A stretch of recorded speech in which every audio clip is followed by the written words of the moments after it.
Most white liberals believe it is their job to save us.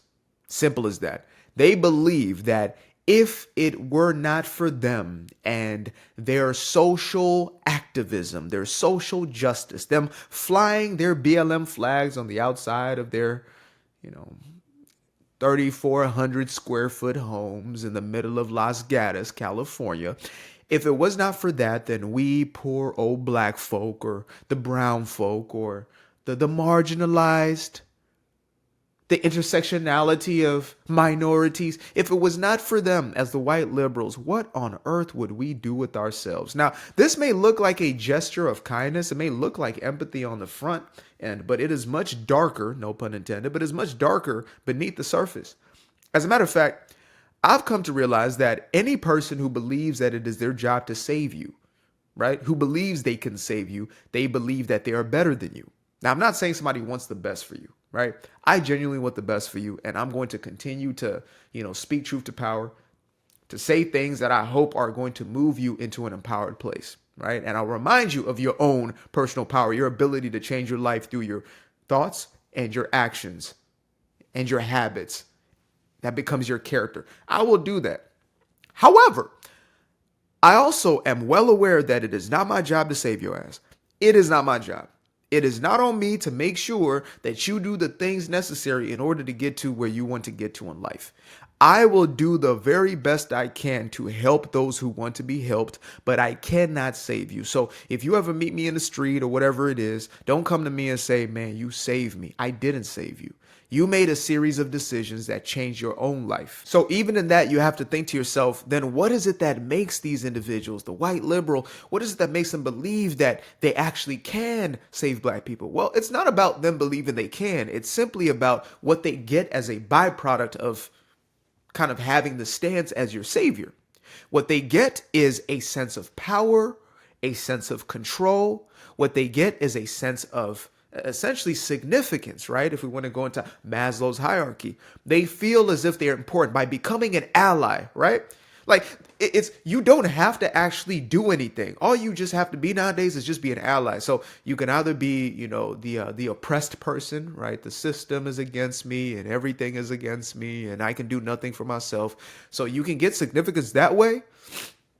As a white person within that progressive movement, it's difficult to become the oppressed because they basically wrote you off. They said if you're white, unless you have cut off your privates, you can't be one of the oppressed groups. Sorry.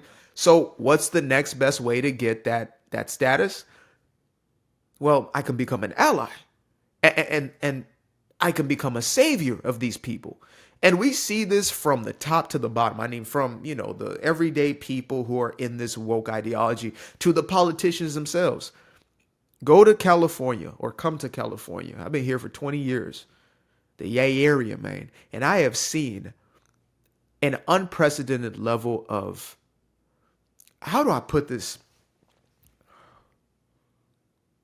Arrogance, hubris, haughtiness from the likes of a Gavin Newsom, where it's, the marginalized people of our cities and and they just need us, because if it's not for us, then they can do nothing for themselves.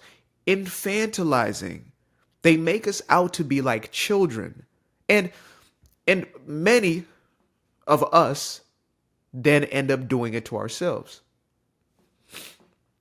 You're right. Maybe I can't do for myself. Maybe I do need welfare.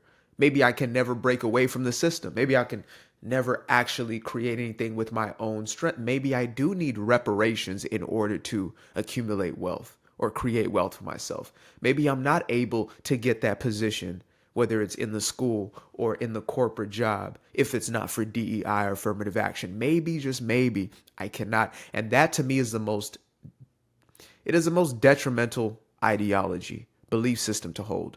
And this is known throughout neuroscience and as well as psychology, is to say the neural pathways that form in the brain of an individual who believes they have no control. Like you're run on basically fight or flight. You're seeing the world as being against you. It creates for chronic depression. It creates for essentially life of instability is how it manifests itself. You feeling out of control within yourself is going to manifest externally. And so you'll do things to try to create a sense of control. But in truth, your entire psychology is I can't do for self. And there's nothing sadder than seeing like a 50, 60, 70-year-old man. And I've had countless situations like this now in my comment section, DMs, whatever, still blaming racism and still blaming white supremacy as to why their life has turned out the way that it has. And they wake up every day with that mentality. I do not envy that.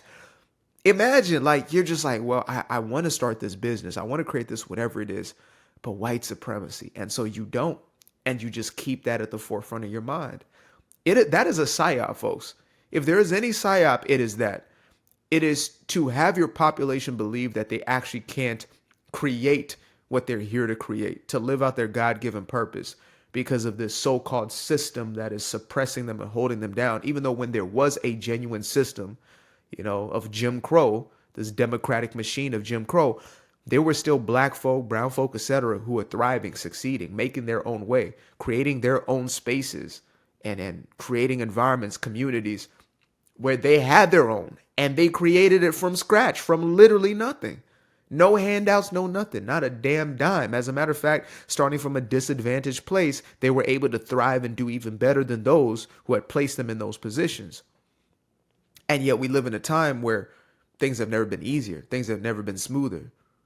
Things have never been better than they are right now in human history. I know we have a skewed perception of this because we are, inundated with so much information. So we think like there's just disaster everywhere all the time. But this is the best time we have had in human history. These are the facts, folks. Human history has been quite savage throughout time. The fact that all of us aren't warring, it isn't all, graping and pillaging, etc., taking place is a miracle. But yet, we find ourselves in this place buying into this narrative of, well, you're marginalized. Well, you're about this big. You're a minority. You can't do nothing for yourself, so I might as well save you. AKA, I might as well attach myself to you in order for me to be satisfied or gratified with a sense of power. It's no different than what was happening on the plantation. It's just obviously that was more savage and more overt, but this is a covert version of it. And their politicians have been doing it. That's their new tactic. Some people say, what has the Republican Party done lately for black folk, whoever? And I say, treated you as a human. As Dr. Carol Swain view you as an equal, view you as capable. Whereas the Democratic plantation still views you as lesser than. They view you as, here's Meg Thee Stallion on stage. Here's, a twerker. Here's this. This is what you like, right? The last straw for Kamala Harris, she said, black man, I will give you some money for your businesses and some weed. That's what she said. That's how they view you. That's how she was going to get your vote. And what does that say about you? If that's how low black women, Meg up there twerking, that's how she sees you. And if that is you, then maybe that resonates with you. But most of y'all, you look at that and you think, what the hell is this? That's how they view you. I used to be afraid of the dark, place unknown like a heart in their heart. I used to see my life in the bar.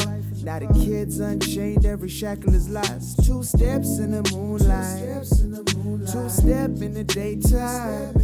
You just know when it feel right. You got a feeling the time's not.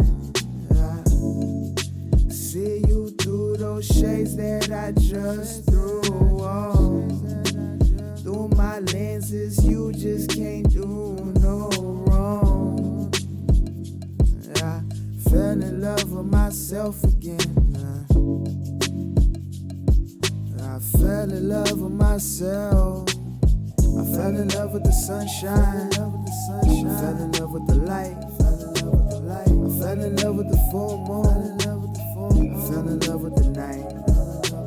I can see the light again.